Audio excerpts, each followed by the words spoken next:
Let's break down the vacuum. My abdomen naturally tends to protrude. Part of it is posture, I have a pronounced lumbar lordosis, and part of it is simply digestion. So structurally my waist is not naturally flat. But control changes everything. Because on stage, that same abdomen that could cost points can become an advantage. In bodybuilding, the midsection shapes the entire silhouette. If the abdomen pushes forward, the waist appears thicker and the physique loses balance. Early in my career, I realized I couldn't rely on structure alone. If I wanted to control presentation, I had to develop control of the abdominal wall.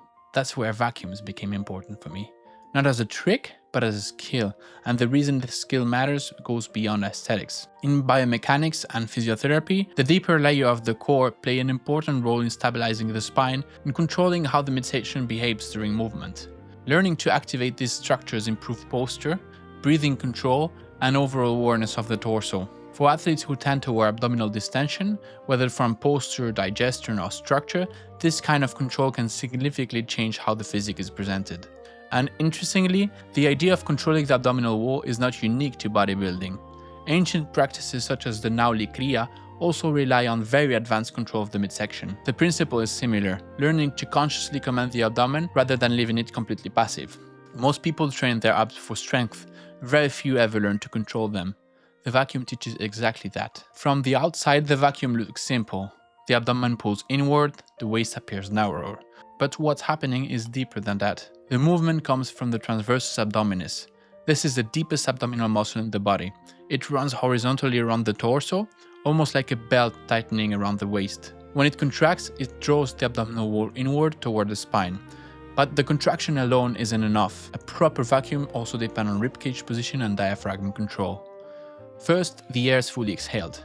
The ribcage settles downward instead of flaring upward. Then, the abdominal wall is drawn inward under control. The spine stays neutral. The torso doesn't collapse forward. What you see externally is the result of internal coordination. This is neuromuscular control. It's important to understand that if you're just getting started, your contraction will probably not be as deep as this, and that's completely normal. Like any other skill, it develops with practice. When you learn how to whistle, at first you might not be able to produce anything at all.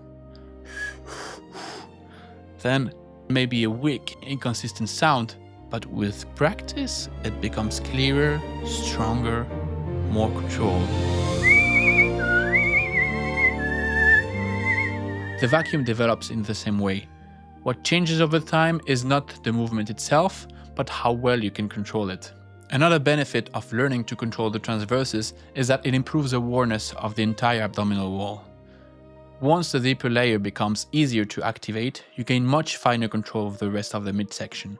You can draw the abdomen inward, maintain the vacuum, and still change how the superficial muscles contract. This is not just strength, it's coordination. In most areas of training, progression is obvious. When people want to develop a muscle, they change variables. They adjust leverage, they use different positions, they manipulate time under tension. The stimulus evolves. You train a muscle through different contexts. You might perform curls standing, then spider curls, then incline curls. The muscle is the same, but the mechanical situation changes. But with vacuums, training often stays exactly the same. One position, the same short holds, repeated indefinitely. Without progression, the body has no reason to adapt. If the transversus abdominis is treated like a muscle, it should follow the same logic as any other muscle. And if the vacuum is treated like a skill, it should follow the same logic as any other skill. Difficulty must increase over time. Early practice is best done lying on the floor. This variation is often called the spine vacuum, because the goal is to draw the abdominal wall inward toward the spine. In a supine position, gravity no longer pulls the abdominal content forward. That makes it easier to learn the contraction. Start with short holds. 5 to 8 seconds is enough. Focus on 3 things: complete exhalation, ribcage settling downward, then a controlled inward draw of the abdominal wall. At this stage, the goal is not to hold it for as long as possible. At the beginning, it's more important to focus on the depth of the contraction. A shorter, deeper vacuum is far more valuable than holding a shallow for a long time. Once the contraction becomes easier to control, the duration can gradually increase. At first, it's not easy to feel the transversus abdominis contracting. A useful way to learn this is to slightly change body position and compare sensations. For example, when practicing the spine vacuum lying on the floor, try 2 positions. First with the legs extended, then with the knees bent and the feet flat on the floor. Bending the knee allows the pelvis to settle more naturally, which makes the abdominal wall easier to control. You can do the same with the arms. Try performing the vacuum with the arms resting alongside the body. Then place the hands behind the head. Raising the arm changes the position of the ribcage and the tension across the torso. This makes the contraction of the transversus easier to feel and deepen. These small positional changes help develop the muscle-mind connection. When you begin practicing vacuums, you may feel a strong internal contraction in the abdominal wall. That's normal. You're activating a muscle that most people rarely learn to control. But the goal is not pain. You should feel tension and effort, but not sharp discomfort. If the contraction feels uncomfortable, reduce the depth and increase the duration. Standing increases the challenge. Now, gravity pulls the abdominal contents forward. The transversus must work harder to maintain the inward tension. Holds can become longer. 10 to 20 seconds is typical. At this stage, you can also begin adding controlled breathing while maintaining the vacuum. Small inhalation without losing the abdominal draw. This develops positional control. Once the basic contraction is understood, the vacuum can be practiced in many positions. Standing, lying down, on hands and knees, seated upright, hanging from a bar, even inverted. The transversus itself does not change angle, its fiber wrap horizontally around the torso, but what changes is the mechanical context. Gravity, internal pressure, ribcage position, postural demand. Each of these factors change how difficult it is to maintain the inward draw of the abdominal wall. More advanced variations introduce additional demands. Hanging vacuums add instability. The spine must remain neutral while the abdominal wall stays engaged.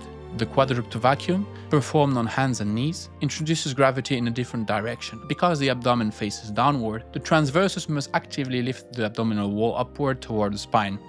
The seated vacuum adds another challenge. Sitting upright requires the abdominal wall to maintain the contraction while the spine remains supported and stable. In the seated vacuum, you can also adjust the position of the hands to slightly change the mechanics of the torso. For example, placing the hands on the thighs and gradually sliding them downward will change the torso angle. While maintaining the vacuum, this alters how the abdominal wall is loaded. This small adjustment can help you feel how the contraction of the transversus changes under different conditions.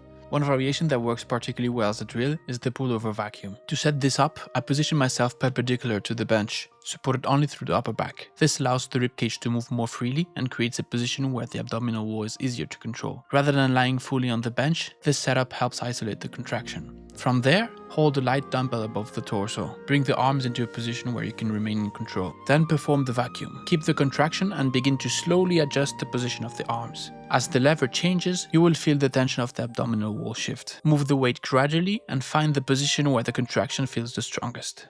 Hold briefly, then relax, reset, and repeat.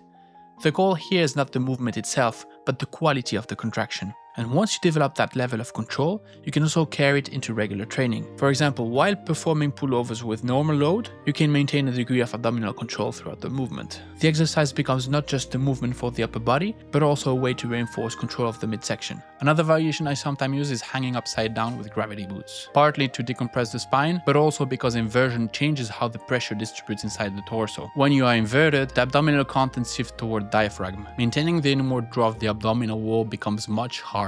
You feel a very deep contraction in the abdominal wall. These variations are not necessarily for beginners, but they illustrate an important idea. The vacuum is not just a single drill. It is a skill that can be practiced in many environments and under many mechanical conditions. Eventually, the skill integrates into posing. The vacuum is maintained while the rest of the body remains composed. At this stage, the exercise stops being an isolated drill. It becomes expressive control. Outside of preparation, I rarely schedule dedicated vacuum sessions. My schedule is full: training, work, family.